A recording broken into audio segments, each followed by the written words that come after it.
आपका म्यूट है पवन जी, आवाज नहीं आ रहा है। Sorry sir. नमस्कार, स्वागतम, welcome. I would like to welcome you all on behalf of Independent Research Ethics Society, Imami, Jhandu, Vishwa Ayurveda Parsad, and AYUSH Darpan Foundation from India. I would like to welcome experts from UK, Canada, and Bangladesh. Dr.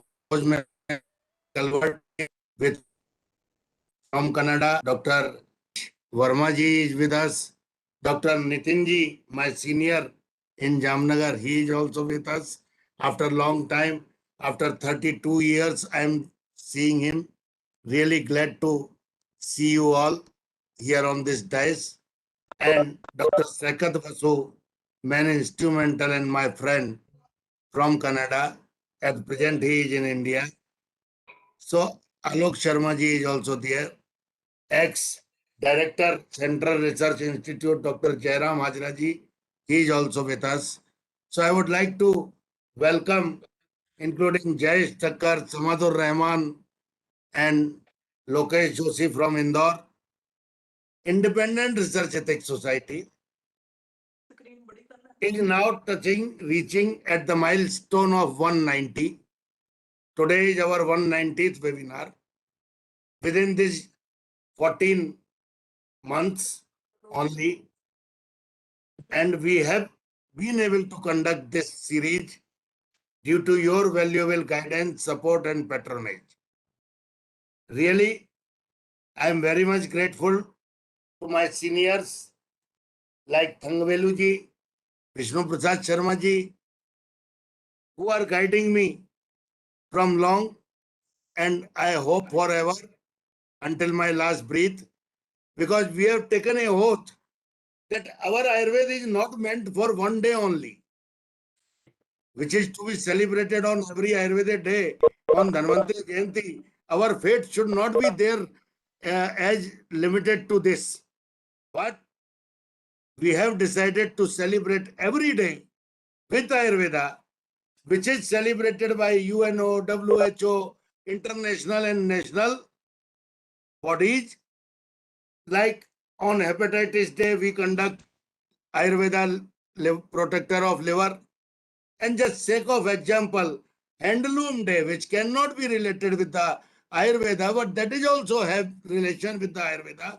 Natural cloths with herbal touch, because various innovators have developed cloths also, Ayurvedic cloths also. On Photography Day, Ayurveda rare and best photography. Like this, we have on Sanskrit Day, Sanskrit, mother language of shloka recitation. So our journey is moving ahead very quietly, calmly, and spreading positivity with guidance of our seniors. I salute to every senior who has guided me in this long journey. And now we are planning to invite Central Health Minister of India for our 200th webinar. If your well wishes are with us, definitely we will be able to call Central Health Minister in our program on 200th webinar on World Sanskrit Day, the Sanskrit mother language for recitation. So this was the brief about our upcoming webinar. We have started GCP series also, Good Clinical Practices series, for benefit of executives working in clinical research field, postgraduate students, and other relevant field workers and students who are having the knowledge, but unfortunately they are not able to implement ideas in clinical research. This Global AYUSH series is now on 5th step. First we did for USA, second for UK, where 12 speakers were there, then for New Zealand, then for Australia yesterday, and now today is Canada. I would like to request all the expert speakers to bless me as a resource person I would like to cover minimum 50 countries in the world initially at a stretch within a month or two. So please guide me if you have any contact, any resources in different countries. So we will be able to compile opinion from all experts from the globe, and we will definitely proceeding to continue this journey forever up till and until and unless you will desire, until and unless you will bless us. Thank you. नवीन जी नमस्कार. आयुष दर्पण के founder नवीन जोशी जी को मेरा नमस्कार. So now I would like to start the program with our inaugural speech of Vaidya Harish Kumar Sharma ji, President of Canadian Ayurvedic Practitioner Association. He is also founder of Canadian College of Ayurveda and Yoga in Ontario, Canada, and president of Best Ayurveda Limited, Canada. Vaidya Harish Kumar Verma ji is BAMS from Guru Nanak Dev University, Amritsar, and awarded gold medal in studies. He has been member of governing body of National Institute of Ayurveda, Jaipur, member of faculty and board of Ayurvedic Unani System of Medicine, Punjab. He lectured extensively in UK to the general public, doctors, universities and hospitals on Ayurveda. He was on the faculty of the honours program in Ayurveda at Thames Valley University in London and is author of a comprehensive book of Ayurvedic medicine and secrets of Ayurveda. So we are very much blessed. We are very much fortunate that a dignitary from Canada is with us. And now I would like to welcome Dr. Harish Verma ji, Vaidya Harish Verma ji, to bless us with his inaugural speech. Dr. Harish Verma ji.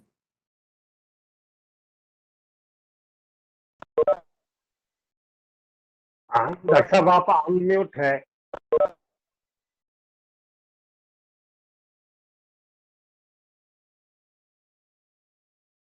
Hello.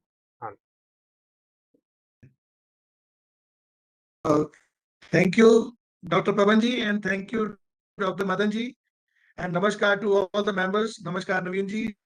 Namaskar, Nitinji. Namaskar to all members. Today, I have been given topic of scope and practice of Ayurveda in Canada. I will share my presentation and then we'll start the work.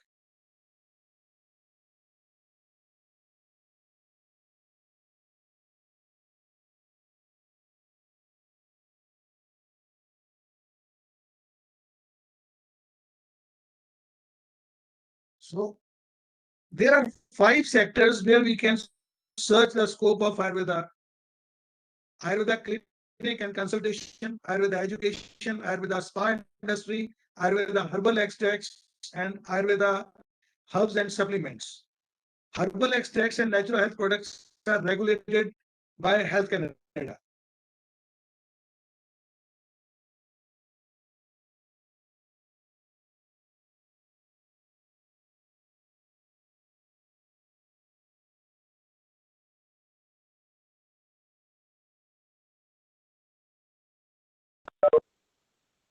Ji, I think we have lost Harish ji. Yeah. So let us start with what is Ayurveda. Ayurveda is a traditional system of medicine. It is no traditional system of medicine, which was documented in Sanskrit around 5,000 years ago and is often referred to as mother of all healing sciences. Today, there are around 500 colleges of AYUSH in India, which are granting admission to graduate BMS, postgraduate MD, and doctorate PhD programs in Ayurveda. Ayurveda is widely practiced in India and Sri Lanka as a government-recognized and regulated healthcare system.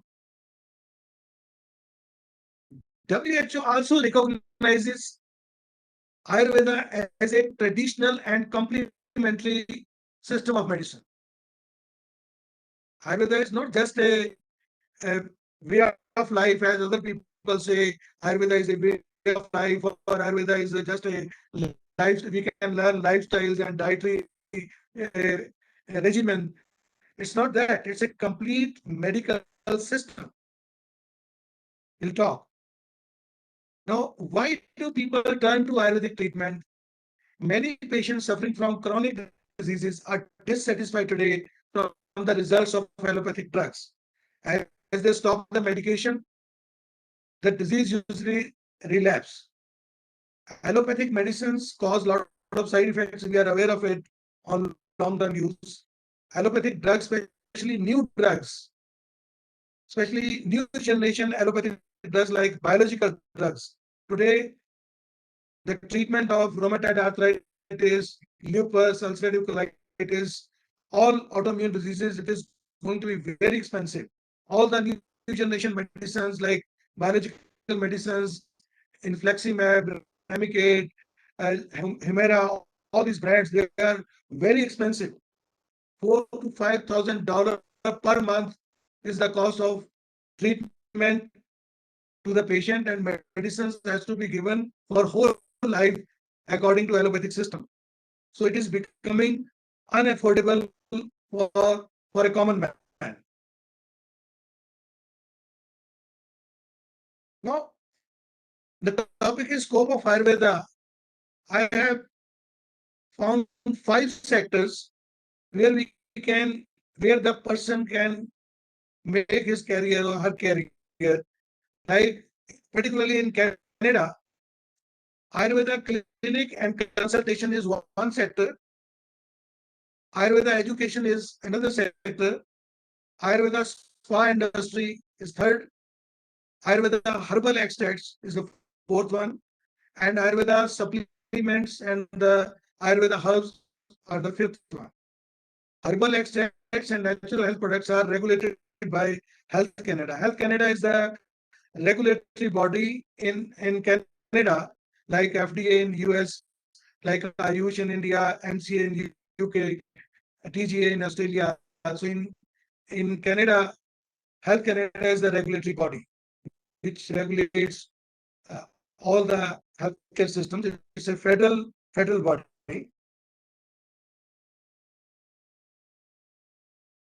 But federal body makes the policies, then province-wise, health is always a provincial matter. I live in Ontario, and the regulatory body which regulates the health profession in Ontario is the Health Professions Regulatory Advisory Council, which was established under Regulated Health Professions Act 1991, RHPA, with a statutory duty to advise the Minister on Health Professions Regulatory Matter in Ontario. So, in Ontario, there is a Regulated Health Professions Act. This is very important. I'll come to the point. So, we will move point-wise. First, let us talk about scope of Ayurveda practice in Canada.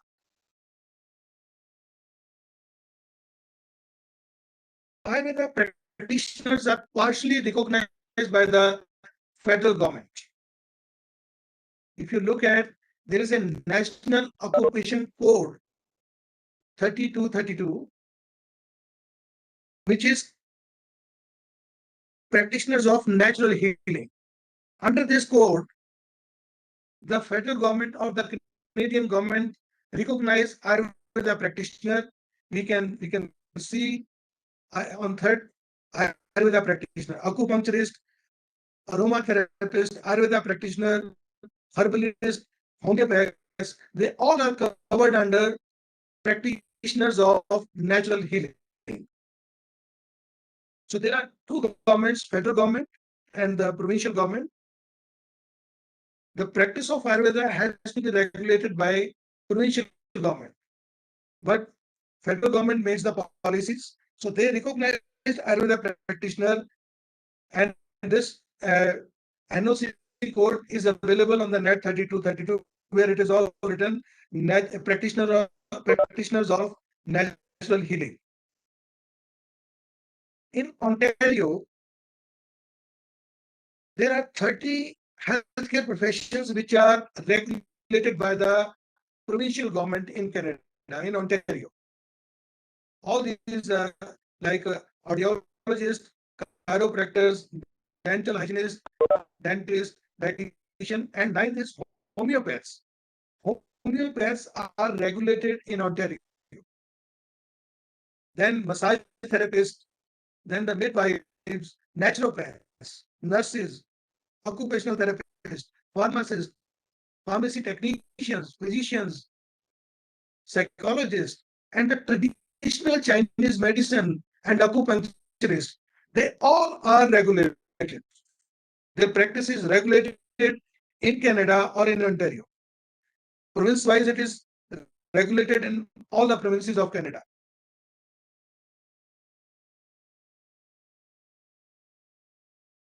Last year, I approached the healthcare authorities for the regulation. I went to them and I asked them, how can we get Ayurveda regulated? They gave me the document, and their document shows there's a primary criteria to regulate health profession in Ontario. The primary criteria assesses whether health profession seeking regulation under RHPA poses a risk of harm to the health and safety of public. And it is otherwise in public interest that the particular profession is regulated under RHPA. The applicant must demonstrate with the evidence that there is a risk of harm to the public. When I went to meet the officers in health ministry, they asked me, why should we regulate Ayurveda practice in Ontario? What are the risks? And it was very tedious question to me. If we say there is a risk of heavy metal, there's that, then they may say, oh, then we should ban it. So it was very tedious question. And still, we are working on it. It was very hard. And so this was the point which came to my knowledge. However, Ayurveda is not regulated, Ayurveda practice is not regulated in Canada. The healthcare officers, they asked me, who is stopping you to practice in Canada? You can practice, just follow the rules. Then I studied some rules.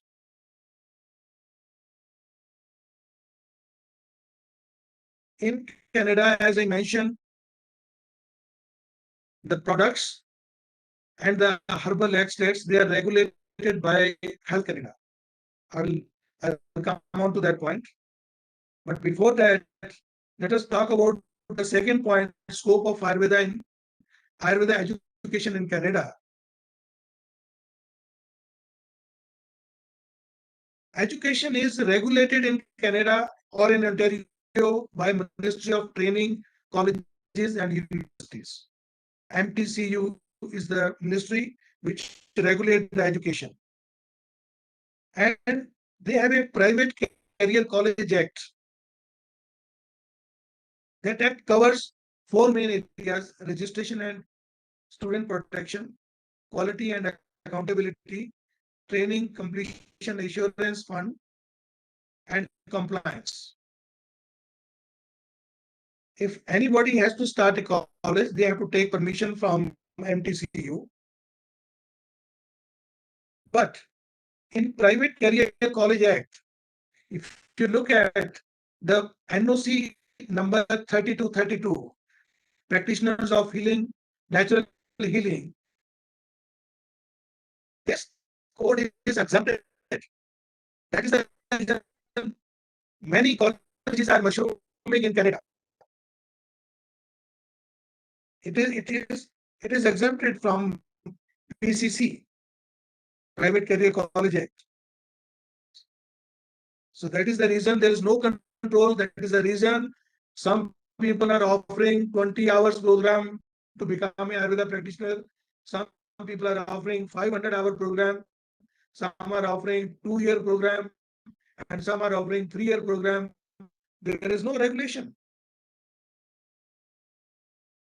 I am in touch with AYUSH Ministry. I had several meetings with Dr. Manoj Nesri and Dr. Kotecha ji, and I made them aware, but they said it is not under their jurisdiction. So we are trying through High Commissioner of India in Canada and Consulate General of Consulate General of India in Toronto. We are trying to get regulated, but it is very hard. But once it will be regulated, then there will be standardization of the education also. But right now, it is exempted under PCC Act. Then scope of massage therapy in Canada or the spa industry, Shirodhara and other Ayurvedic massage. Let me clarify. Nobody can run massage business in Canada as Ayurvedic massage therapy, because massage therapy is a regulated profession in Canada. If you look at number 11, massage therapists are regulated. Only registered massage therapists are allowed to give massage therapy. And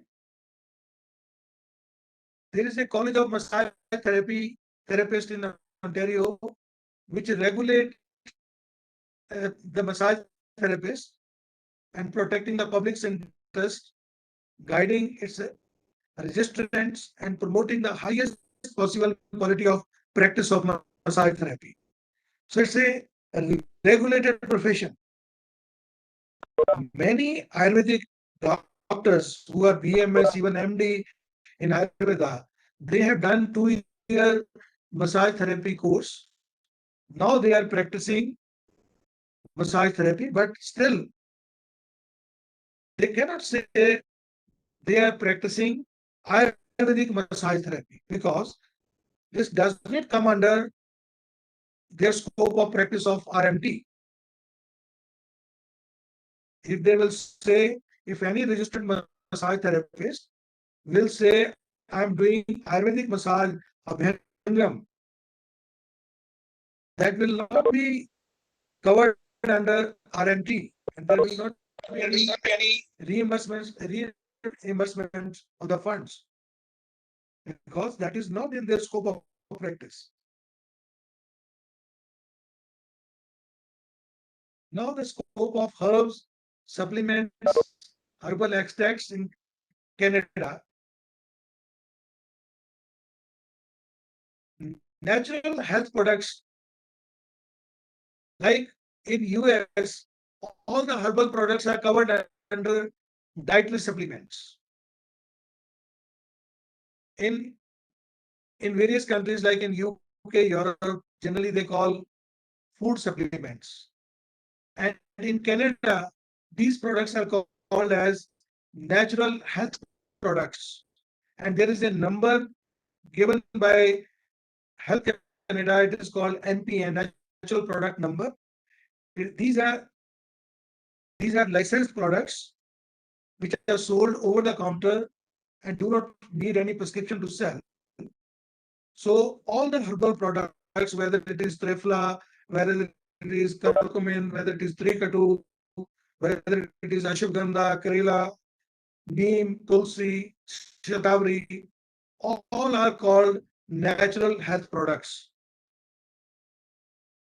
And natural health products, they are also covering probiotics, herbal remedies, vitamins and minerals, homeopathic medicines and traditional medicines such as traditional Chinese medicines. But now they are also covering Ayurvedic medicines. If you look at the Health Canada website, there are Ayurvedic pharmacopoeia is mentioned in their website. And some books are also mentioned which are in Schedule 1 of Drugs and Cosmetic Act in India. And there is one Ayurvedic doctor, full-time job in Health Canada, who is giving knowledge of Ayurveda to the Health Canada authorities. I forgot the name, Dr. Nitinji may tell her name, and she's full-time employee of Health Canada. So Health Canada is progressing in Ayurvedic field.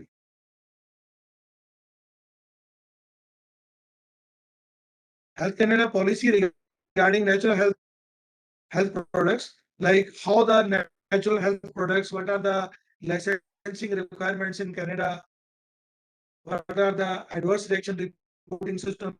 This all is available on Health Canada website. There is a guide, natural health products management of application policy. This booklet is also available on the net. And what are how the clinical trials can be conducted, and related advisories, warnings, recall, all are available on the net.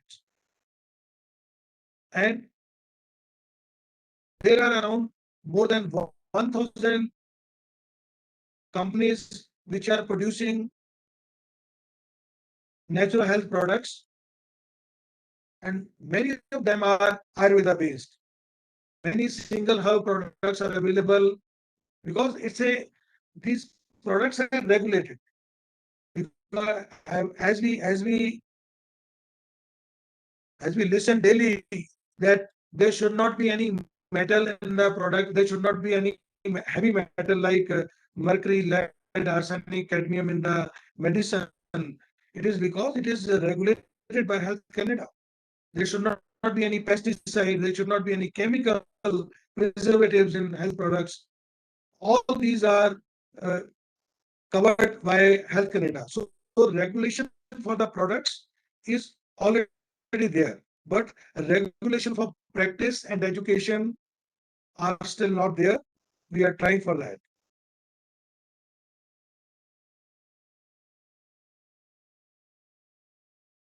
So this is all about, because I haven't told that there's a time constraint. So this is all about the scope of Ayurveda, like Ayurveda practice, Ayurveda education, Ayurveda spa industry, Ayurveda herbal extracts, and Ayurveda supplements and herbs. I have explained, and rest Nitinji, my senior, is also here. He will also explain. And this is all. And if anybody has any question, please let me know. Thank you very much. Excellent, sir. Excellent. You have covered almost all the aspects and sectors of Ayurveda and what can be the scope and what are the regulations. Excellent, sir. Very systematic and nice presentation. Really, I appreciate it. Thank you very much, sir. Now I would like to invite Dr. Nitin Shah, my senior in MD from Jamnagar, and he is speaker and teaches at various conferences, seminars, workshops at international and national level. Has shared his knowledge about Ayurveda in Canada, including Art of Living International, Quebec, Royal Ontario Museum, FACT, the Missionary Institute, Hava Front, South Asian Festival, etc., etc., and provides online and telephone consultation on Ayurveda and consult pharmaceutical and nutraceutical industries for Ayurvedic pharmacotherapeutics, formulation, and herbal food supplement. Dr. Nitin Shah. Am I audible to you, sir? Namaskaram. Good morning and good evening to everyone, because I know we have the audience from all over the world. Am I audible? Yes, Okay? yes.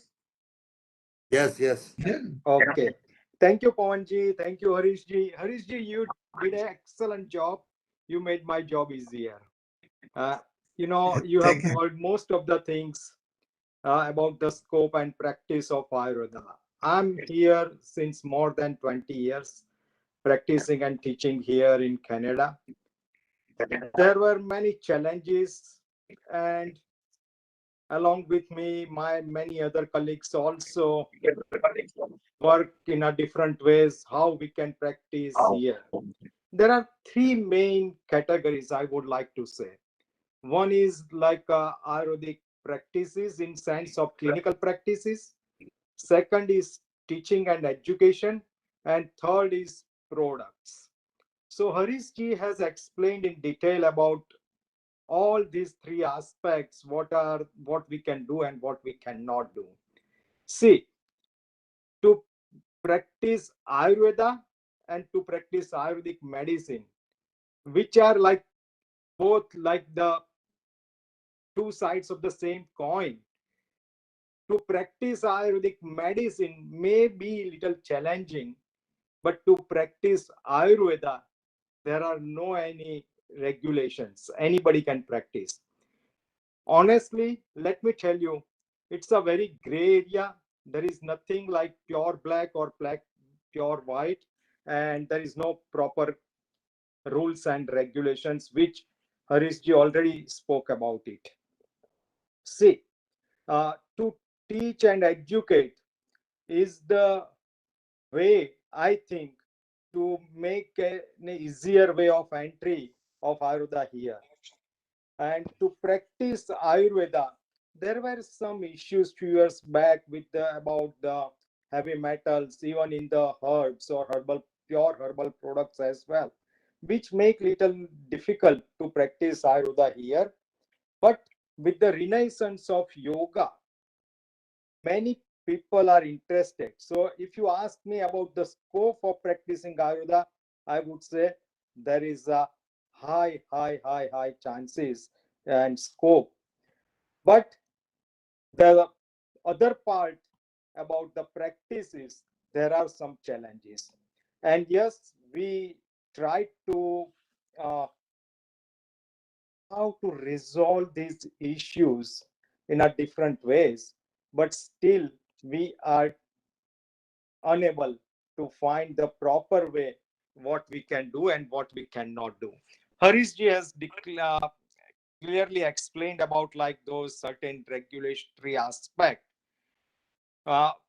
And you ask me a person of the name, her name is Sumedha Joglekar, and she is a BMS and she works with the Health Canada.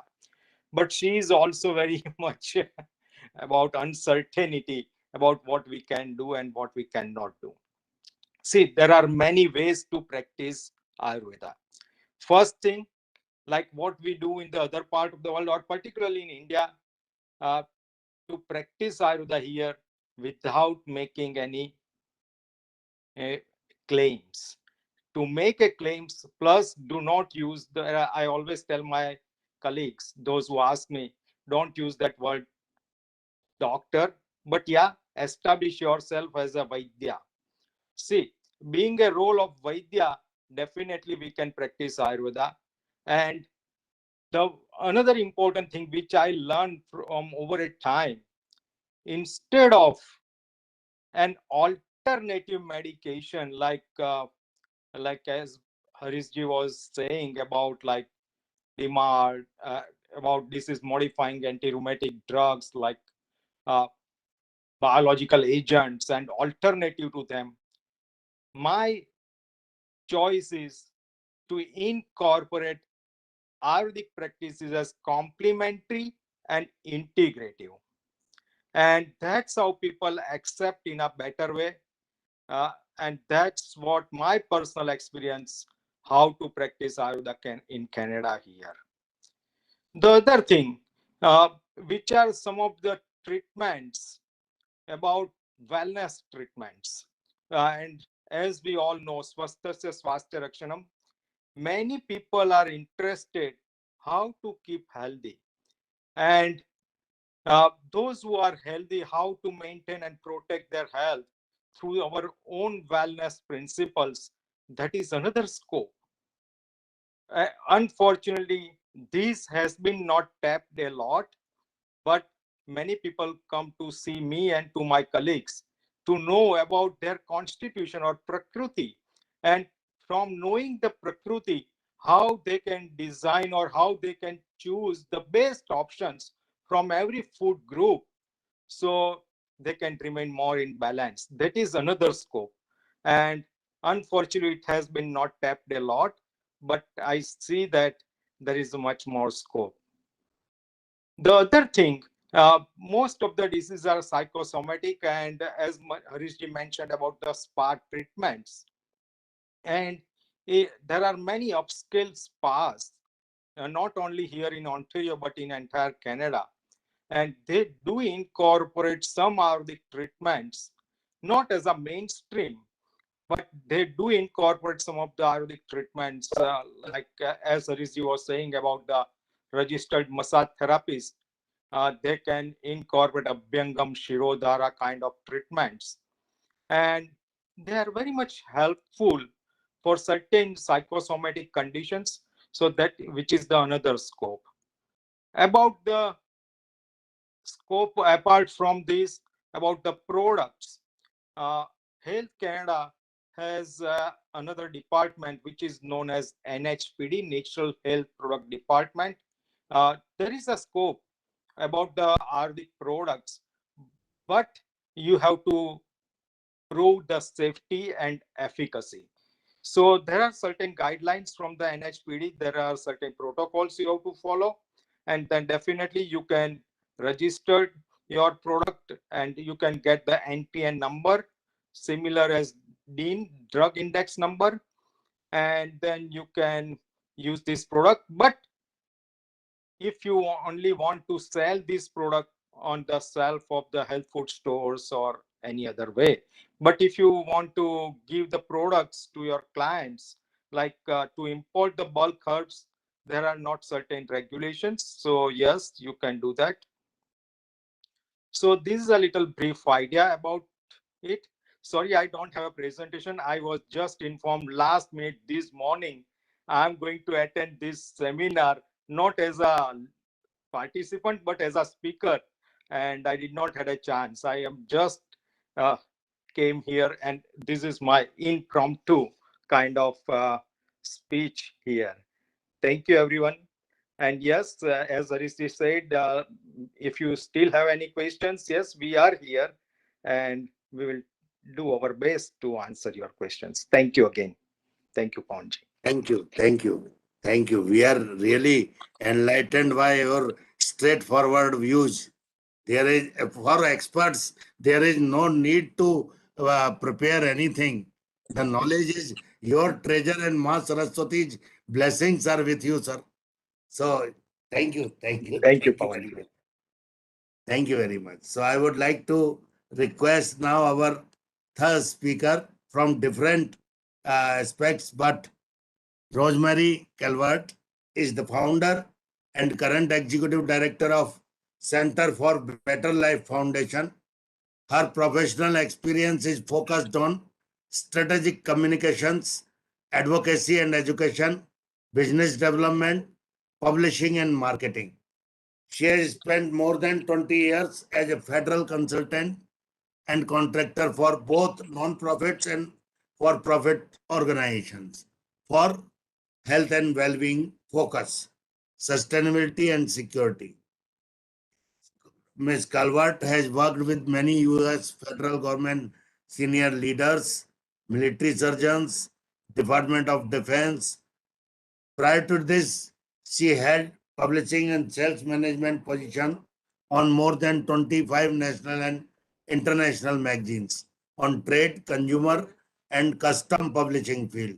The area is quite different, so she can communicate her views, her observations in very nice manner. I hope for Ayurveda, for herbal, what is her views for scope of Ayurveda in Canada. Ms. Roji Calvert, I would like to welcome you on the dais.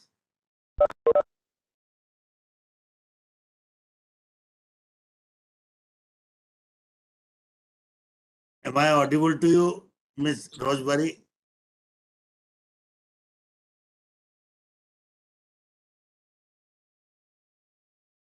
Ms. Rosemary ji, am I audible to you?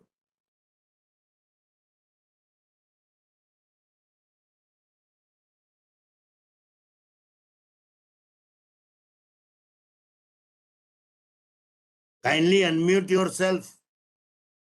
Madam Rosemary Calvert, kindly unmute yourself.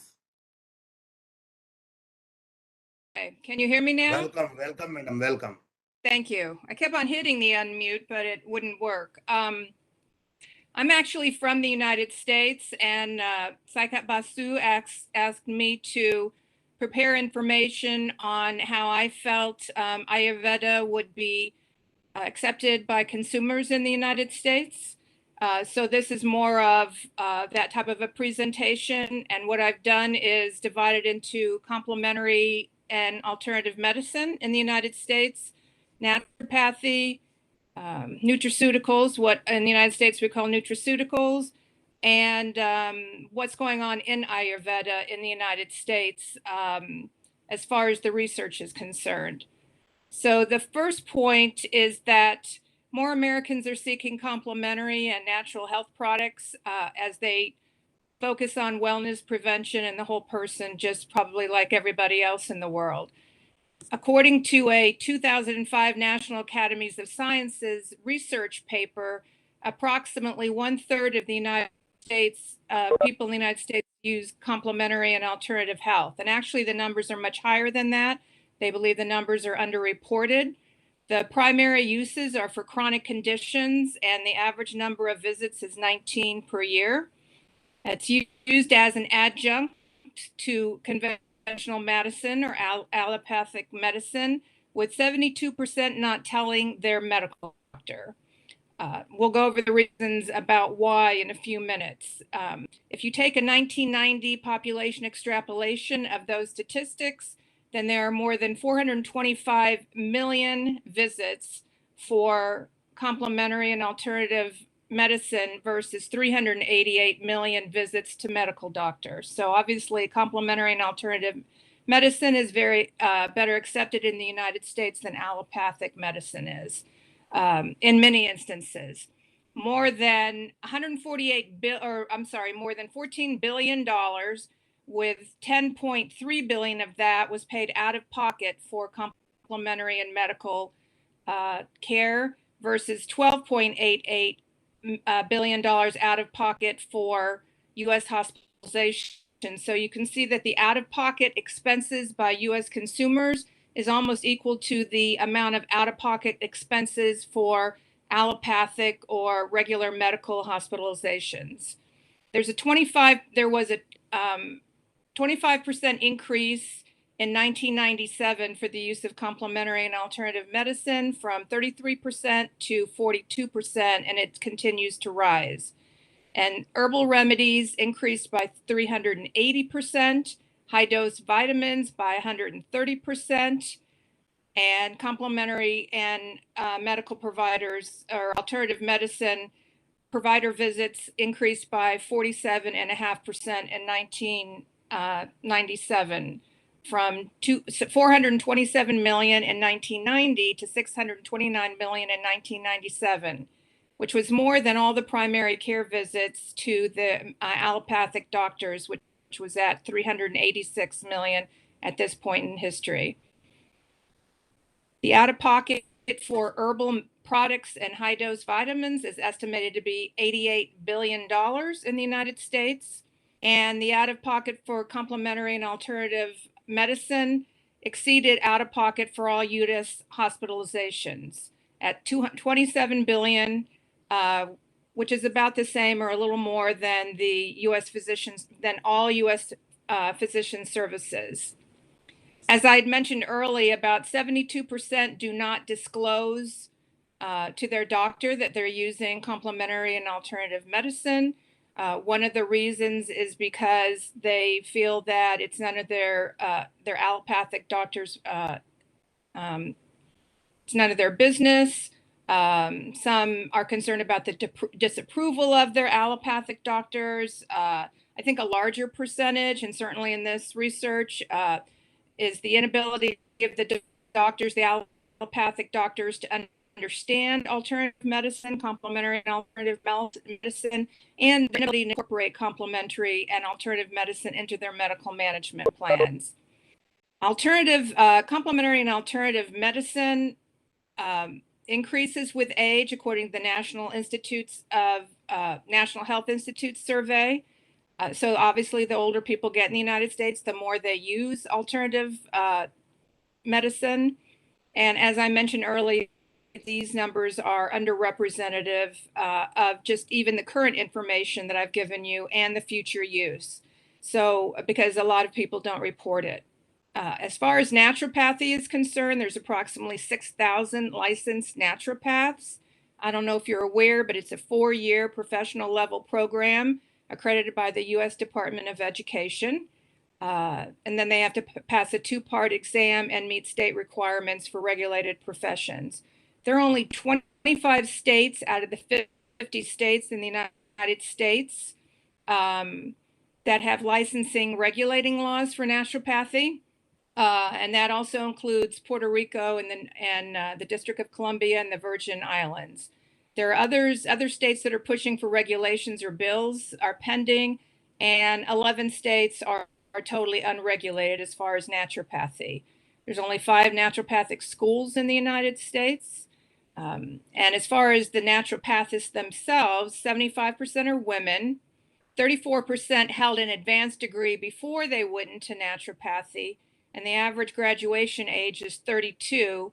Most work in a solo or group private practice versus any place else. The largest focus areas are digestive GI disorders, nutrition, women's herbs, women's health, insomnia, fatigue, fibromyalgia, endocrinology, mental health, mind-body medicine, herbal medicine, and immune support. Obviously, they run the gamut, but those are the largest percentages that I picked the ones that were 40-some% and higher. 68% of naturopaths in the United States offer therapeutic nutrition, and the average salary in the United States is $96,000. There is, although, a somewhat current trend, minimal, but more so than it was, because there are 28 prominent health systems, hospitals, and cancer treatment centers that have 1 or more licensed naturopathic doctors on staff. So there is more of a tendency in the United States to get whole health care. I've done a lot of work with the military health system, and they actually, in my opinion, are more advanced on whole health care than the civilian healthcare system is. So they are looking for not just the doctors and the nurses, but the chiropractors, the acupuncturists, and naturopaths and other people on staffs to participate in patient care in the military. As far as nutraceuticals are concerned, just as was said before, and this is from a 2019 Research and Markets report, it's the same thing. They're food products that provide medical and health benefits like pre and probiotics, omega-3 fatty acids, vitamins, proteins, minerals, fibers, things of that nature. The 2018 nutraceutical market was $74 billion in the United States, expected to grow to $138 billion by 2027. The naturopathic market, or the nutraceutical market in the United States, is divided into functional food, functional beverage, dietary supplements, personal care, and pharmaceuticals. And the functional food is dominates due to the increased health consciousness and increased knowledge regarding the use of products. And the applications are divided according to general wellness, beauty and anti-aging, weight management, digestive health, sports and energy drinks, and general wellness. or the general wellness dominates. One of the key trends that's affecting the nutraceuticals in the United States is sports nutrition for athletic performance. So that has become very large and will become even larger. And I'm sure you probably know that the major players in nutraceuticals in the United States are Abbott, Chobani, General Mills, Helion Nutraceuticals, Kellogg, Nature's Bounty. Those are the larger ones. According to Pharmacy Times of a 2020 research, 77% of Americans use dietary supplements. 70% of adults age 60 or more use dietary supplements, and that's from the Council on Responsible Nutrition, the U.S. Council. 9 out of 10 Americans, according to the Council on Responsible Nutrition, 9 out of 10 Americans have some form of nutritional deficiency, with 8 out of 10 physicians recommending supplements for their patient use. And dietary and herbal supplements are primarily used for, in the United States, common cold, depression, special populations, drug-induced nutrient depletions, things of that nature. The International Journal of Preventive Medicine had a 2014 article talking about there are new concepts in the United States in nutraceuticals as alternatives to pharmaceuticals. And these areas are allergies, Alzheimer's disease, cardiovascular disease, cancer, diabetes, eye disorders, immune system, inflammation, obesity, Parkinson's disease, and other miscellaneous complaints. So we are moving forward in the United States by comparison to where we were. As far as Ayurveda in the United States, approximately as of 2004, and these are all the latest statistics I could find, approximately 751,000 people have received Ayurvedic treatment. And again, these numbers are underrepresented. You may or may not be aware of the 2011 research study done by UCLA in India on the effects of, or the efficacy of Ayurveda in rheumatoid arthritis. And it was done by Dr. First from the David Geffen School of Medicine. And his comment was, there's a major push for study on Ayurveda in the United States. It will gain credibility. It will gain credibility if adequately tested and will be used more. And this particular test in 2000 that Dr. First did in 2011 was the first ever double-blind, randomized, placebo-controlled pilot study comparing Ayurveda to methotrexate and other combinations and their combination thereof. All 3 treatments were approximately equivalent in efficacy. Adverse events were numerically fewer in the Ayurveda only group. And the study demonstrates that, according to Dr. First, the study demonstrates that classic Ayurveda versus allopathic treatment can be studied in ways acceptable to Western standards and Ayurvedic physicians. It also justifies the need for larger studies. There is, you probably are aware, went through a U.S. component and National Medical Association that served to protect from Ayurvedic philosophy through education and public policy. And then there were previous studies in the 1970s. You may be aware of the WHO study, the World Health Organization study, in clinical trials by practitioners of Western medicine. They conducted a study in conjunction with the Ayurvedic Trust to test the efficacy of Ayurveda in patients with rheumatoid arthritis. And the study found treatments of Ayurveda in patients to be safe and effective in providing symptomatic relief of arthritis with no harmful side effects. But in the United States, such studies are few and far between.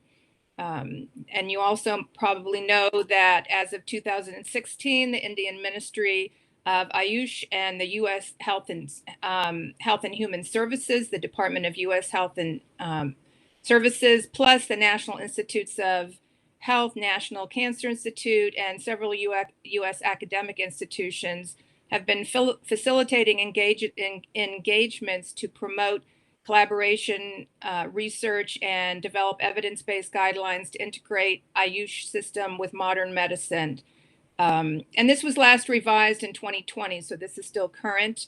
In 2019, there was a memorandum of understanding with Spalding Rehab Hospital, which is a very well-known rehab hospital and very well regarded in the United States, to demonstrate the efficacy of Ayurveda products to alleviate problems associated with osteoporosis, osteoarthritis, and degenerative joint disease. And overall, based on the presentations I've heard, what I've found is similar in the United States as far as acceptance. There was a concern about metals, heavy metals, the actual products themselves having a standardization of that. In this country, allopathic medicines or medical physicians are generally not treated alternative care. They're generally not supportive of alternative care. So that's why the consumers themselves are pushing alternative care in the United States. It's not the allopathic physicians that are pushing alternative care in the United States. Thank you for your time. Excellent, madam. Nice analytical lecture. Very excellent. Excellent data. You have combined excellent data. No doubt it will definitely indicate very positive aspects where whether Americans are using Ayurvedic in their life or not. Definitely. I thank you very much for your nice analytical presentation. Excellent, informative presentation. I think Thank Ayurveda will be accepted in a large way. The people that I talk to, as far as consumers are concerned, most of them are not aware of Ayurveda. And for any of the practitioners that I've talked to, obviously they've heard of Ayurveda, but they have not been involved in it at all, unlike naturopathy or other types of alternative care. But it should be clear message to the society also from Ayurvedic person that we are here. No doubt. No doubt. Thank you. Right. Thank you very much. Thank you. So I would like to welcome Dr. Sweta Vaidya Sweta also from Canada, Ontario, Ayurvedic Wellness and Holistic. She is PhD from NIA. After our next speaker, Dr. Sekat Kumar Basu, we will invite her for her views on Canada situation. So now I would like to request Dr. Sekat Kumar Basu, my friend here in India, who has introduced me with Madam Rosemary. Thank you, Madam. Sekat Kumar Basu did his 2 masters in botany, microbiology from India, Calcutta, and agricultural studies from University of Lethbridge, Canada. He is serving as Executive Research Director, Performance Seed, Lethbridge, Alberta, Canada. So main area of the research is the commercial production of medicinal plants, forage crop quality production, pollinator conservation, and ecosystem regeneration. I would like to welcome Dr. Sekat Kumar Basu from Canada, Alberta. Dr. Sekat Kumar Basu. Am I audible to you, sir? Yes. Can you hear me? Welcome. Yes. After you, please, I would like to request Dr. Sweta. Please, Dr. Sekat Kumar Basu, kindly proceed. You are clear and loud. Okay. Thank you very much. It's a pleasure to be on this platform once again. Thanks to invitation, Dr. Pavan Sharma and also Vishnu Pradhan Sharma. Thank you so much for your initiatives in making this a big success and working across the continent to see the application and implementation of Ayurvedic medication. Although I'm not an Ayurvedic doctor, I'm more a plant researcher who deals with medicinal plant research and ecosystem regeneration. But nonetheless, I am very passionate about Ayurvedic medication formulations. And that's how I have been coming to this platform quite time and again to encourage the organization and your society to move forward. We had excellent engagement today, and I'm not going to repeat the same things as 2 of these nice erudite lectures that we had from Canada, which they have covered regarding the regulation and the process and the steps and other the challenges. I am going to highlight more on like a broader perspective of Ayurvedic medication. Now, there are three systems of traditional medication that you will see as popular in the Western world. And one is the Chinese traditional system of medicine. Then there is the Tibetan traditional system of medicine, which is coming up pretty fast. It's because of the strong support of various Buddhist groups in promoting these medicational practices. I mean, not to the scale of Chinese traditional medicine, but it's still coming up. And then we have our own Ayurveda. Now, one of the few challenges that I see for Ayurvedic practices is because this concept is, I mean, there is a general interest and there is a large number of health products, nutraceuticals and functional food products that are very, very popular in Western countries, including United States and Canada, and particularly in Canada a lot. But nonetheless, at the same time, there are concerns from the regulatory agencies in Canada about the quality of the products being, being exported into the country. Not all companies, but there has been in the past few companies, particularly because I work and deal with agricultural sectors, whether it's medicinal products or it's marine products or other associated plant product related stuff. There has been cases of pesticide contamination in the products that has been transferred to Canada. There has been contamination of fungal and bacterial pathogens, sometimes not just in food, but other plant materials too. And it was just a case of, post-harvest management, which I fail to realize that 70 years after independence and with so much qualitative progress that India has made, why not the quality control has been made stringent in the country, particularly when you are exporting products to the Western countries. Now, once in a while, you may have a shipment rejected, say of plant medicinal properties and of medicinal plants or other related health-related products from a country. And then you continue your business and stuff. But what it creates is that it goes to the press. It goes to the press release from the regulatory agencies of Canada, and they will talk about like this product came from India and we have rejected, blah, blah, blah. It creates a sense of fear among the public, who are your great consumers, right?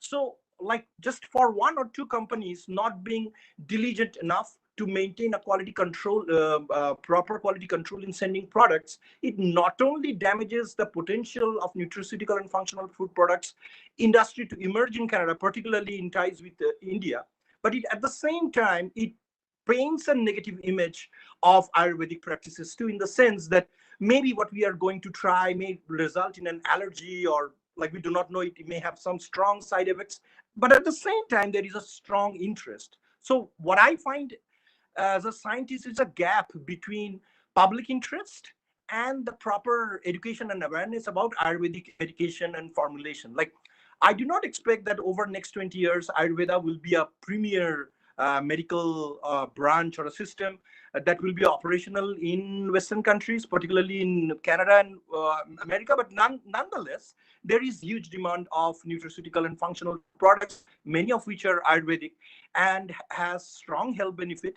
But people are not aware of this in a significant way, that they get influenced by the press. Now, this is where I have told the High Commission in Canada a number of times that they need to like work a little bit more. Like, I have been here for a long time, like before 20 years, the High Commission in Canada was like a silent, like a silent temple sitting there doing really not much of an work and activity other than some Indo-Canadian cultural programs. But now with time, with change in governments and stuff, I do see that there is a change in the working operations of the Indian High Commission, and they have been taking steps towards promoting Indian products. Particularly, they need to have these fairs or these programs that highlights Ayurvedic medication practices, bringing experts from India to talk to the audience, to the press, so that people get to know it much better.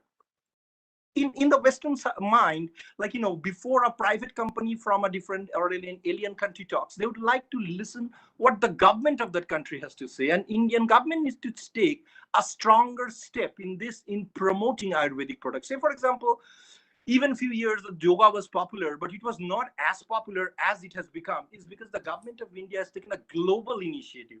All the embassies and high commissions are having programs. They're running, workshops, everything on yoga, and it has become a part of life. Like, if you now visit any of the healthcare gymnasiums and stuff across the continent, you will find they will definitely have yoga as a component. Indian culture has become very popular. Like 20 years back, you won't be having seeing much of Indian cultural programs in Western dance programs and stuff. Now, if you visit any dance school in Canada, United States, you will see that the Bollywood dancing is a very, very popular form of cultural dancing that people have adapted in these countries. So same goes for Ayurveda. It's just the popularity. You need to bring in the faces. The government need to make some investment and step in and help, and also provide a strong quality control for products coming into the country. Because once you stamp your name in dark ink, it takes ages to get rid of that.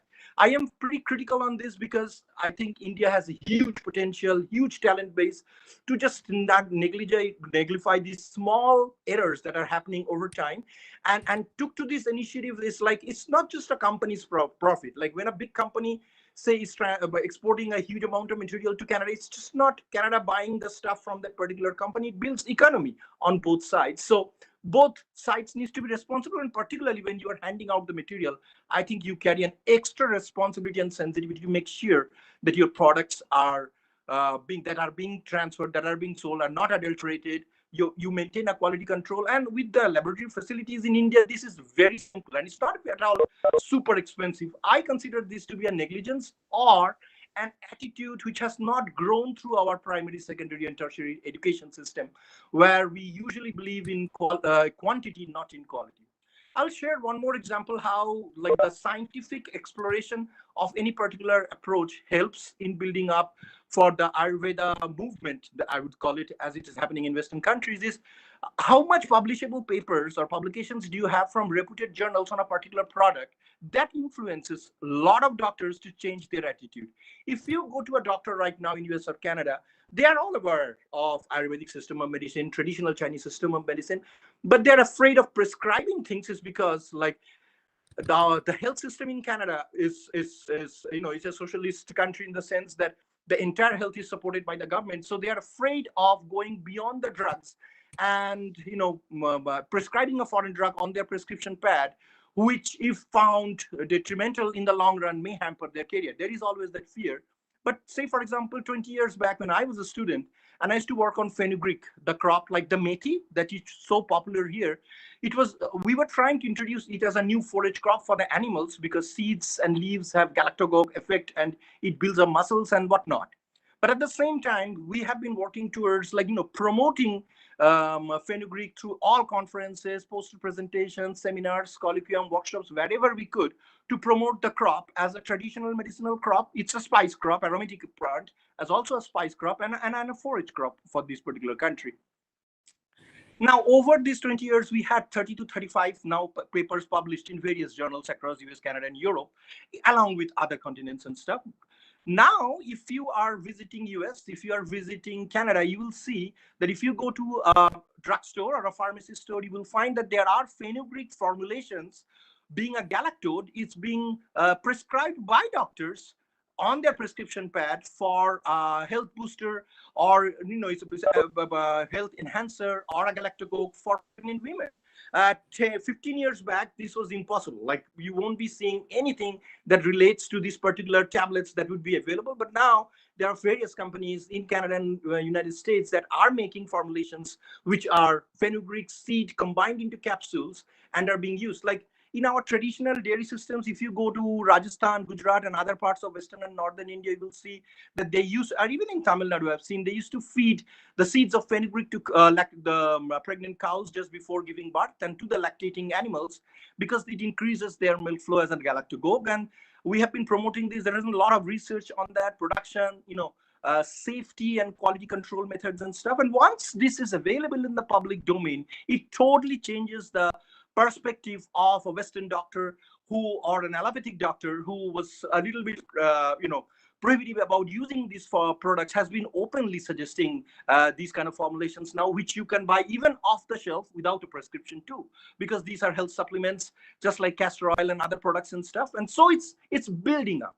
Now, to break that bridge is not easy because it's a different system. Some people ask me, how come traditional Chinese medicine is still quite popular comparison to Ayurvedic medication? I would feel this. I feel it in this way that Chinese traditional medicine or the Chinese communities have been in the continent of North America for a much longer time compared to the Indian communities, is because they have been there being expatriated as cheap laborers during the railway time when huge constructions were going on, and they were not treated well. But nonetheless, these communities were there, like in Western Canada or in parts of the United States. They have been there for such a long time that their culture, their medication, their food, their habit has been imbibed into the society. It's possibly 300-400 years. Compared to that, the Indian presence has been comparatively recent, with respect, comparatively recent in the sense that with Indian nationals or Canadian nationals with Indian heritage being introduced into the Canadian Parliament and stuff has been, it's a fairly recent phenomenon. You will see of people of Indian origin coming into the Congress, India, US Congress is still a fairly recent time. So because comparatively they have been there for a much longer time, this is much way more well known to the communities. But I don't see this as anything negative. Everything takes time to build up. Everything cannot happen overnight, and I believe nothing can happen overnight. This has to be taken a systematic approach, and I sincerely believe that the government can play a significant, important part in that. Particularly, high commissions need to employ researchers like who will do market research and see the demands for Ayurvedic formulation, medications, because all this helps in the economy of India as well as the buying country and makes this thing popular, as well as making Ayurvedic conferences and stuff or through the high commissions down in here or the embassy in the United States makes it more popular. I will just finish my presentation with one more just little touch from the same continent is Mexico and other South American countries. Like, North America is two major white countries, big countries like Canada, United States, but we also have a Mexico, which is a developing nation, and in a more similar scenario pattern as in will be case of India. I have been in Mexico and I've traveled extensively, and I have found tons of Ayurvedic formulations in the shelves of many Mexican pharmacy stores, and these are all available without prescriptions. Mexico as a country has regulations, but it is not as stringent as you'd expect in European Union, Canada, or United States. So this opens up opportunities because and a significant part of Mexican population being of First Nation, Aboriginal, or tribal origin of that country has a strong faith for traditional medication. They usually use a lot of animal and plant products for the purpose of healthcare rather than going for allopathic medication. There is allopathic medication in big cities like in the Mexico City and other places, but at the same time, there is a lot of traditional, just like in China. They love more their traditional medication way more than Western medicines. And I have seen that there is a huge influx of Indian products. Many of them are like, in the rural areas, I saw that they're even selling them with expiry dates off. Like they're expired a long time back. They're still being sold. But nonetheless, which is not acceptable. But at the same time, because of the lack of stringent regulation in these countries, particularly Brazil has, I think, as far as I remember, recognizes a formal form of medical care and system in that particular country. So Latin America, South America, Central America also has huge markets for government to work through and help Indian companies to build up their areas. Like these are less known countries to India, like Uruguay, Paraguay, Bolivia, Argentina, or like Mexico, Costa Rica and other places. But there has been influx of Indian population, Indian businessmen, Indian tourists coming to this country. Several professionals are settling down. So it's opening up a new vista of need for Indian culture, tradition, as well as Ayurvedic medication in the same time. So I think this is no loss. This is just the beginning.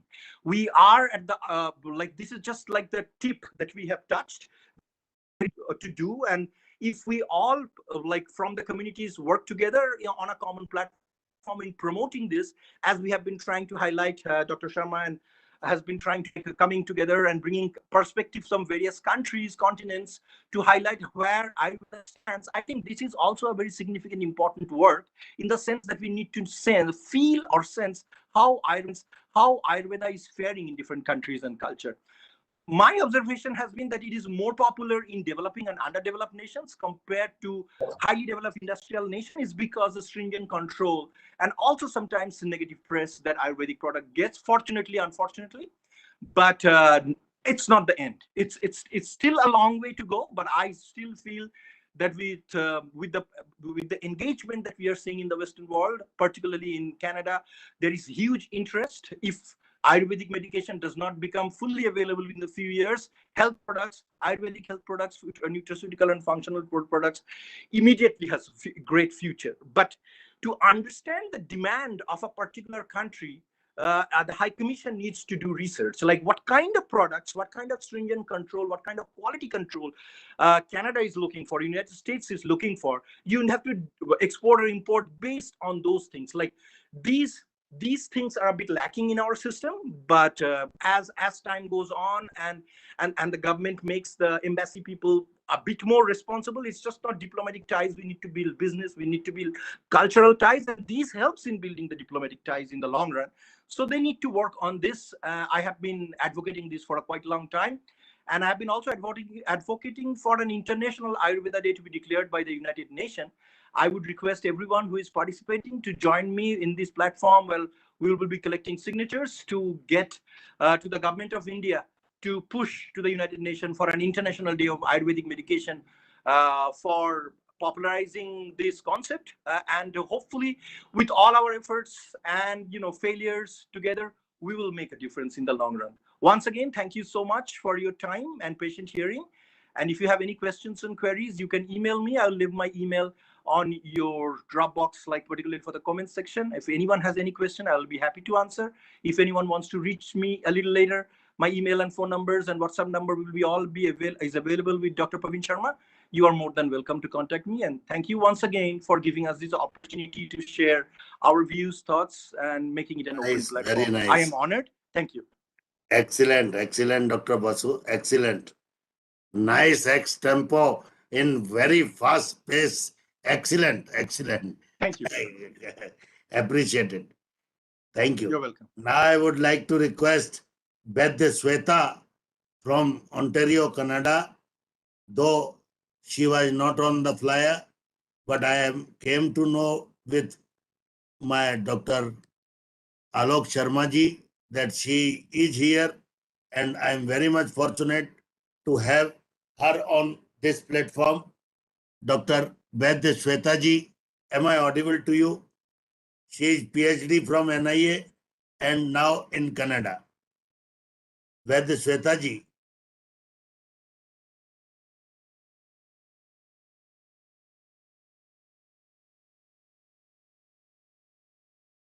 Is Vaidya Sweta ji is here?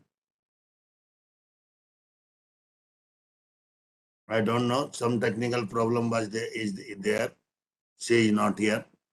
So I would like to request Professor Madan Thangvelu sir to bless us with his observation on the session today. Namaskar. Thank you, Pavanji. Thank you, Vishnuji. And thanks to all of you from the strong house in Calcutta. I call this the big team in Calcutta who are coordinating a global effort to take Ayurveda. Over the last few days, we had presentations from the United Kingdom. We had presentations from New Zealand, Australia. And in all of these, we see some common themes coming out. And I think if it wasn't for these kind of gatherings, we wouldn't see those commonalities coming out. And the most important commonality in all of this is that people locally, when we look at the local use of Ayurveda and the thinking, we find a lot of people who are promoting Ayurveda. Yesterday, we had a wonderful presentation by Alicia Kay, who's from Perth. And Alicia gives us the same feeling that some of our presenters gave us today, which is that there are aspects of Ayurveda that can go into health promotion, health maintenance, and aspects of disease prevention. And that is a domain that seems to be more friendly with the health-seeking part of the community. And that number is increasing. So we had Harish ji presenting about this. We had other speakers talking about it. And I feel that is one area where we need to strengthen our position. Ayurveda needs to be shown as how it helps promote health and it helps prevent disease. Rosemary touched on this very nicely. Rosemary, thank you so much for raising this. You, of course, gave us many, many points, but that one point that you offered us is about the preference for holistic health, or the term that you used for in the military establishments. And it's a very important thing that you've highlighted, you know, and thank you so much for raising this, because when we look at the military university in Bethesda, we find Indian professors, researchers who have been working there, and one in particular, he's no more, he was professor of pathology there. And he worked on something, on a formulation, Brahma Rasayana. It's a very potent Rasayana formulation. And his work was to do with cancer and the use of Brahma Rasayana in an animal model to show how it actually prevents metastasis in cancer. Unfortunately, he's no more, but he's still held in very high regard in the military academy, the military university. And so there are threads like this that are out there. The challenge for us as a community, as shown here by Pavanji and Vishnu Prasadji, is to bring those threads together to make the yarn for taking us to the next stage in weaving the fabric. We are far from even seeing that fabric completely. So one of the points I raised earlier was how Ayurveda might go in more readily into the Commonwealth of Nations. So Canada being one is a very important player in this space. You know? So your messages that you gave us today, I've copied some over onto the chat box, which is a precious reference point for us. Thanks to Harishji for highlighting all those technicalities and rules and regulations that you have to follow to bring some of these things to standard use in Canada. And hopefully from Canada, we will have lessons that will be shared with Australia and New Zealand and all of the 53 nations of the Commonwealth. There is a big interest here in the UK in terms of how Ayurveda is appreciated. There's an ongoing study between the All India Institute of Ayurveda in New Delhi and the London School for Tropical Medicine. And it's to do with one of the herbs, ashwagandha. So there are things happening. And I think if we share this information across to all of the people who are engaging in these platforms, then the common understanding increases. And that brings a kind of cohesion into the position that the governments want to take. And the point that was made that the government, our last speaker mentioned about why governments hesitate in going into this space, that needs to be looked at closely. And maybe when we bring more of these kind of dialogues and share information across partners, then the governments feel a little more confident that a similar dialogue is happening elsewhere. And maybe that is one of the few steps. I particularly want to thank Rosemary for highlighting many, you've had wonderful statistics in your presentation. These are things that are not only for America, this is also in Europe. In Europe, we have a big umbrella organization called EuroCam. It's the umbrella organization for all the CAM modalities. And the same figures that you quoted is also here for 500 million, of approximately 500 million people across Europe. But somehow it's very difficult to get policy makers to recognize this. And there is a challenge here. And that challenge is a difficult one. I don't know how we will handle this. In the UK, we are doing this in the form of an all-party parliamentary group for Indian traditional sciences. So we have an organization that brings together politicians, the members of the parliament from all the parties who are believers in the need for this, promoting the systems of medicine. I don't know if there is something like this in Canada where the parliament offers an opportunity for bring bringing people together from different parties and to voice your opinion in Parliament. We gather in Parliament.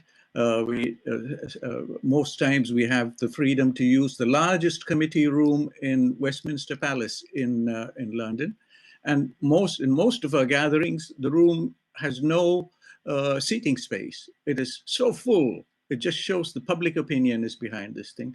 But somehow we are not phrasing our demands for policy change correctly. And maybe people like Rosemary, Harish ji, and others here will help us rethink that space and make that dialogue happen. So these are my comments. I urge you to review the previous webinars, which are all archived in the Society webpage. I'll share the link here, and particularly to see the presentations from Canada and Austria, from Australia and New Zealand and UK, just to get a feel for where the field is, so that we can have some kind of coherence in where we want to go next. Pavanji and the team will be taking us to other parts of Europe over the next few days, into other locations in Europe. We won't see anything different. It'll be the same sentiments being shared, and which is a good thing. It's a benchmark for where we are and where we need to go. So thank you so much for giving me the chance to just make these observations. And Pavanji, thank you. Harishji, thank you. And Rosemary, Harishji, everybody, thank you so much for this wonderful set of presentations. Thank you, sir. Thank you for your blessings. Thank you. Nice observation. Now I would like to introduce two experts from Bangladesh. They are joined. We are very much fortunate. Madam Nilofar Naharji. She joined just from the beginning. I would like to request her for her observation for the session in 5 minutes. Kindly unmute yourself. And Madam Nilofar Naharji, am I audible to you? And then Professor Shoaibji. Professor Shoaibji is also with us. So what is your observation, madam? This is our question. Madam Nilofar Naharji. Okay, thank you. Actually, I am Professor Dr. Shoaib. I just try to contact with Professor Nilofar Nahar, madam. She is Right, welcome. We need your observation too. Yes. Well, this is my first time I am joining to this event, although it is quite, for many days you are doing this activity. And from this program, I heard that last couple of years, days from different countries. And today I was able to hear 4 different presentations. And it was very good. I learned many things. As we know, Ayurvedic product we are using for many years in Bangladesh, and there are many good companies, like you may have heard Hamdard and some other companies. But knowledge from this scientific enrich, our knowledge from this presentation. And I have some questions. Can I do just 1 or 2 questions to Dr. Boshu? He presented, and Ms. Kelbert. How many people are using in Canada and US? The percentage, just general percentage use of Ayurvedic product in Canada and USA. Is it possible to? Hello? Definitely your question will be answered. Definitely.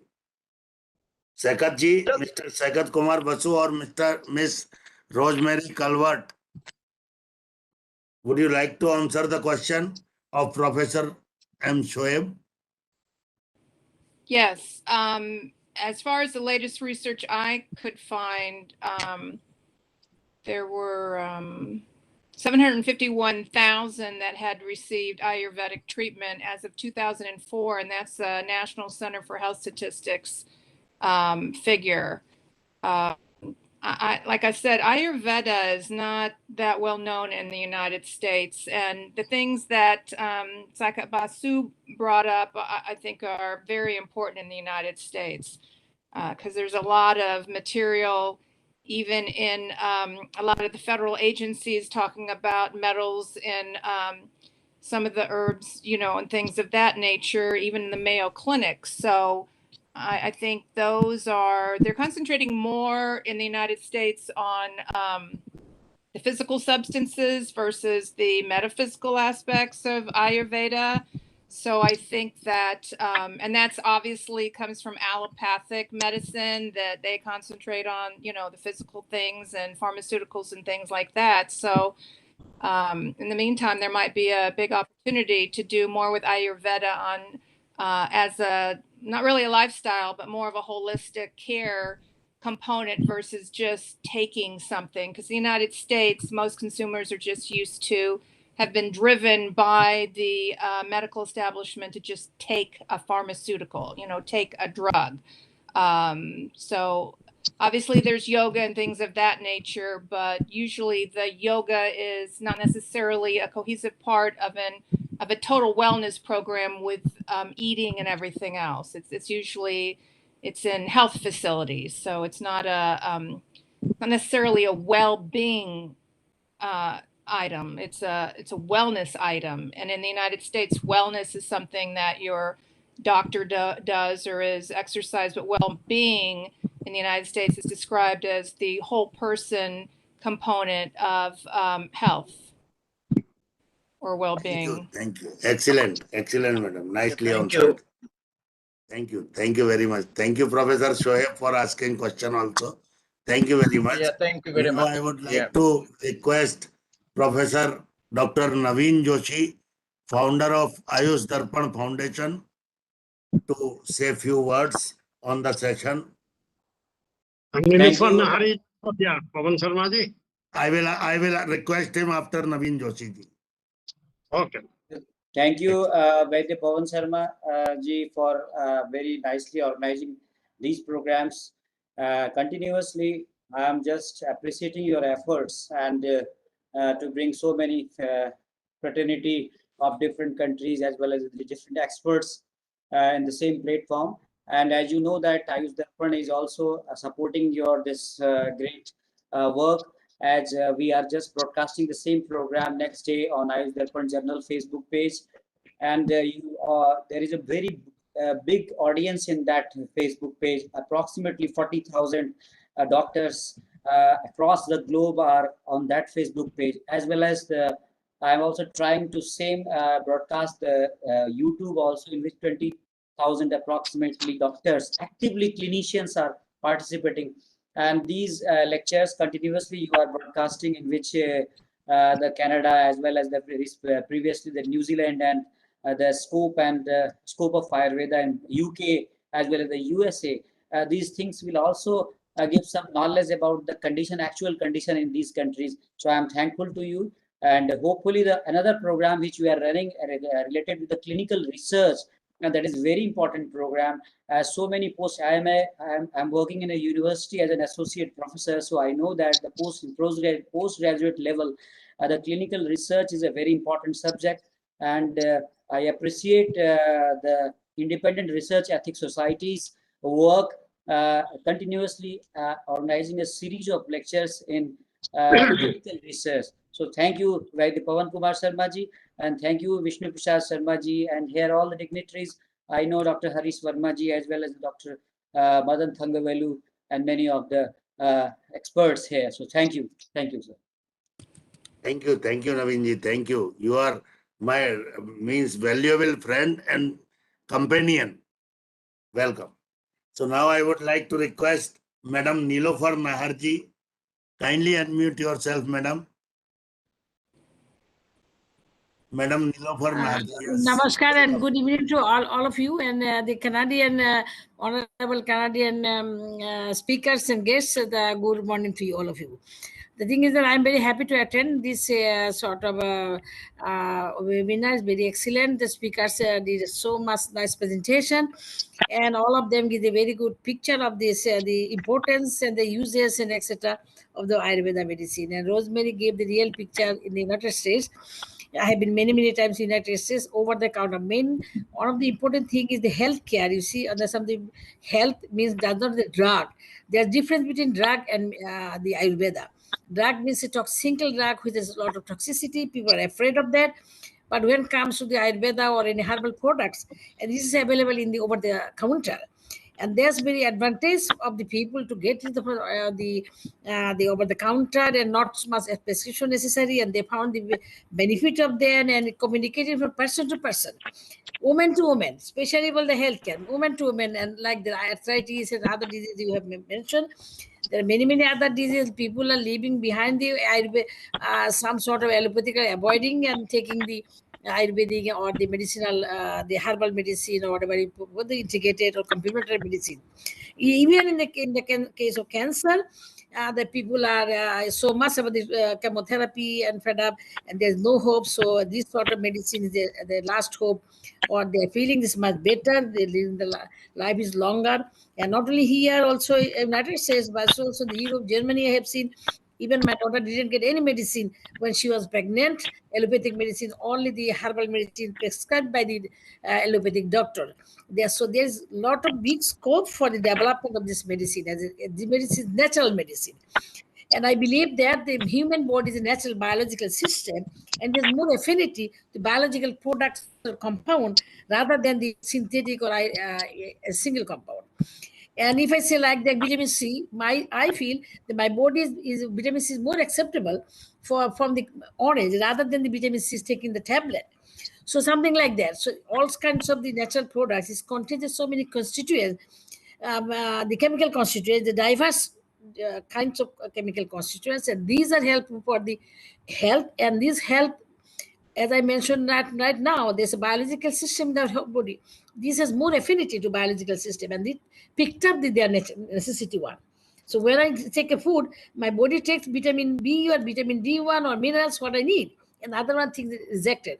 So this is the a kind of food adjunct of etc. That is not so toxic, and in that case, is very useful. And all the speaker gives so nice talk, and I'm amazed, and I'm very happy. And is my knowledge, and I thank you all of you for nice presentation, and Professor Sharma for inviting me, and Vishnupada Sharma and Sharma also, and Rosma, all the speakers.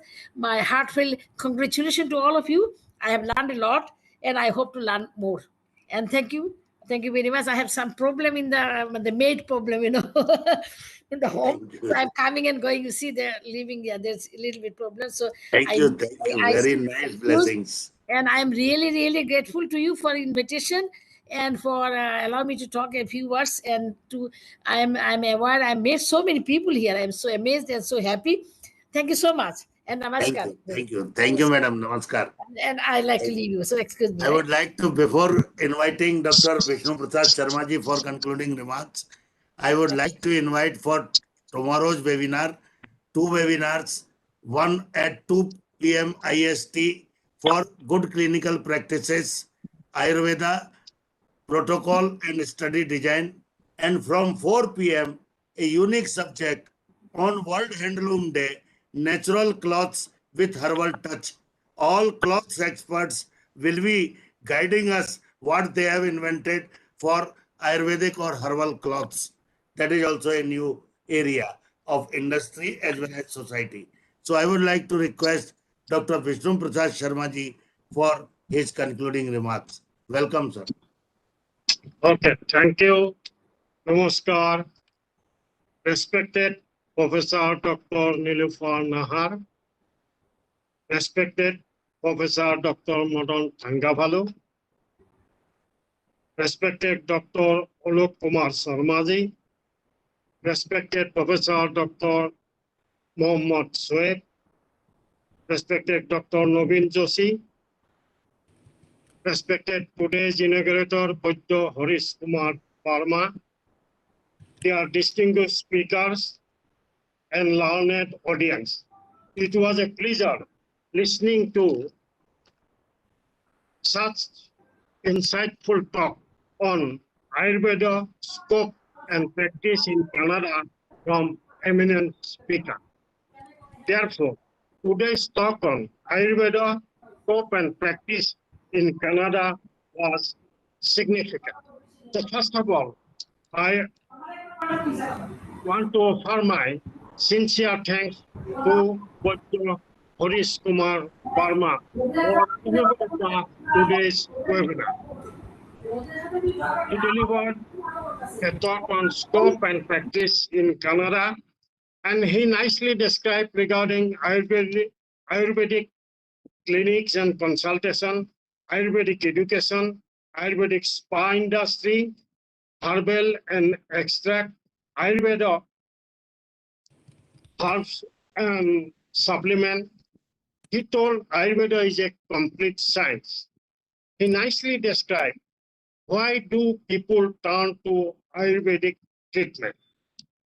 Again, he vividly described regarding health, Canada policy regulating regarding natural health product regulation. So thank you, Dr. Boddo Harish Kumar Parma, for inaugurating today's function and excellent presentation. Thank you, sir. Thank you.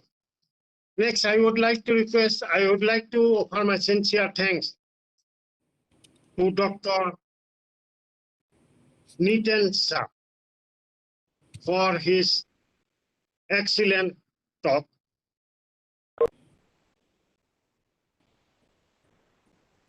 He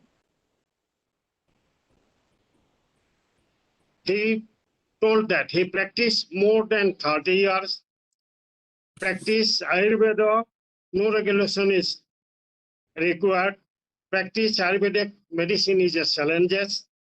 He said, practice Ayurveda high scope in Canada. Regarding property, have more scope to find out the property and what type of diet and what type of medicine patient has to consume. Such type of scope is more there. And regarding, he gives stress regarding psychosomatic disease treatment, scope is more there. So thank you, Dr. Nitin Shah, for wonderful presentation. Now I would like to offer my sincere thanks to Miss Rosemary Calvert for excellent deliberation of talk. She said Ayurvedic medicine is accepted US. Herbal medicine demand is also increases. So thank you, Madam Miss Rosemary, for your excellent talk. Next, I would like to offer my sincere thanks to Dr. Soikat Kumar Basu.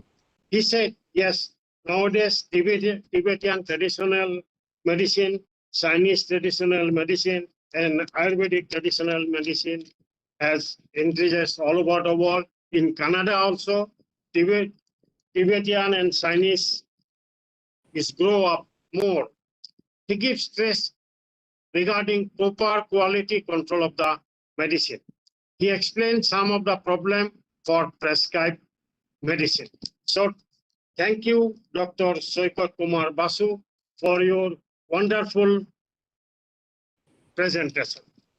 And I offer my sincere thanks to Professor Nilufar Nahar, Professor Dr. Madan Thangavalu, Alok Kumar Sharmaji, and Professor Dr. Mohammad Sweb for joining this meeting, and offer my sincere thanks to Dr. Pawan Kumar Sharmaji for organizing such a wonderful webinar. So thank you to all. Namaskar. Please support us by communicating resources in other countries. If we have 3 speakers in a country, we definitely organize such type of global IO series. My WhatsApp number is given on chat box. Please, please support. Please support this holy mission. We have planned to conduct minimum 50 countries in these 2 months. Please support by communication. Thank you. Thank you. Thank you very much. Good night for thank you Indians. from my side. And have a good day for Canadians. Thank you. Thank you. Okay. Namaskar to everybody.